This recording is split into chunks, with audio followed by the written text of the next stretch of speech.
ഒരു രാത്രിയുടെ സുഖത്തിൽ നിന്നോ അല്ലെങ്കിൽ ഏതാനും നിമിഷ സുഖത്തിൽ നിന്നോ, ഗർഭം ധരിച്ച് അല്ലെങ്കിൽ ആദ്യ ഭർത്താവ് മരിച്ച് വഴിവിട്ട ബന്ധത്തിൽ നിന്നോ ജന്മം കൊള്ളുന്ന കുട്ടികൾ അല്ലെങ്കിൽ കാമുകരുമൊത്ത് ജീവിക്കാൻ തടസ്സമാണ് എന്ന് തോന്നുമ്പോൾ കുട്ടികൾ ക്രൂരമായ രീതിയിൽ കൊല്ലപ്പെടുകയാണ്. ക്രൂരത കാണിച്ച് കുഞ്ഞുങ്ങളെ കൊല്ലുന്നതിൽ സ്ത്രീയും പുരുഷനും പിന്നിലല്ല എന്നാണ് കാണിക്കുന്നത്. പെറ്റമ്മ കുഞ്ഞിനെ കരികിൽ ഭിത്തിയിൽ അടിച്ചു കൊല്ലുന്നു. പാക്ക് ചെയ്ത് ഫ്ളാറ്റിൽ നിന്നും റോഡിലേക്ക് വലിച്ചെറിയുന്നു. ശുചിമുറിയിൽ നിന്നും ജനൽ വഴി കാട്ടിലേക്ക് വലിച്ചെറിയുന്നു. വീഴ്ച നടത്തി ശ്വാസം മുട്ടിച്ചു കൊല്ലുന്നു. പ്രസവിച്ചയുടനെ കുഴിവെട്ടി മൂടുന്നു. ഇങ്ങനെ പോകുന്നു ക്രൂരതകൾ.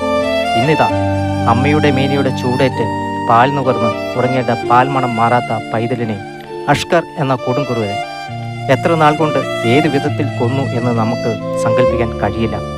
കുഞ്ഞിൻ്റെ അമ്മയ്ക്കും അഷ്കറിൻ്റെ സഹോദരിക്കും ഇതിൽ അറിവുണ്ടോ എന്ന് സംശയിക്കേണ്ടിയിരിക്കുന്നു. നമ്മുടെ ദേഹത്ത് ഒരു മുറിവുണ്ടായാൽ ആ വേദന എത്രത്തോളമാണ് എന്ന് നമുക്ക് അറിയാം. അപ്പോൾ ആ കുഞ്ഞ് സഹിച്ച വേദനകൾക്ക് കണക്കുണ്ടാകും. എനിക്ക് ഇന്നത് പറ്റി എന്ന് പറയാൻ പോലും ആവാത്ത പ്രായം. ഈ ക്രൂരതകൾക്ക് എതിരെ ജനരോഷം ഉയരേണ്ടതാണ്. ഇവനെയൊന്നും ഒരു കാലത്തും പുറലോകം കാണിക്കരുത്, അല്ലെങ്കിൽ ജനത്തിന് വിട്ടുകൊടുക്കുക. നീതി നടപ്പാക്കും. ഇവൻ ജയിലിൽ കിടന്നാലും 4 കാശ് കിട്ടിയാൽ അറക്കില്ലാത്തവനും ഇവനു വേണ്ടി വാദിക്കാനെത്തും. പണത്തിനുമപ്പുറം മനസാക്ഷി എന്ന് പറയുന്നത് ക്രൂരതകൾ കൊണ്ട് മരണപ്പെട്ട ഈ കുഞ്ഞിനോട് പോലും കാണിക്കില്ല.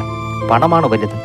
ഇവൻ്റെയൊക്കെ ക്രിമിനൽ സ്വഭാവം മനസ്സിലാക്കി, സാഹചര്യ തെളിവുകൾ കണക്കിലെടുത്ത്, പോസ്റ്റ്മോർട്ടം റിപ്പോർട്ട് മനസ്സിലാക്കി, ജനവികാരത്തെ മാനിച്ച് മറുഭാഗം വക്കീലിന് പോലും വിട്ടുകൊടുക്കാതെ കോടതി തൂക്കിലേറ്റുന്നതോ എന്നേക്കുമായി കാരാഗ്രഹത്തിൽ അടയ്ക്കുന്നതോ കാണാനാണ് സമൂഹം ആഗ്രഹിക്കുന്നത്.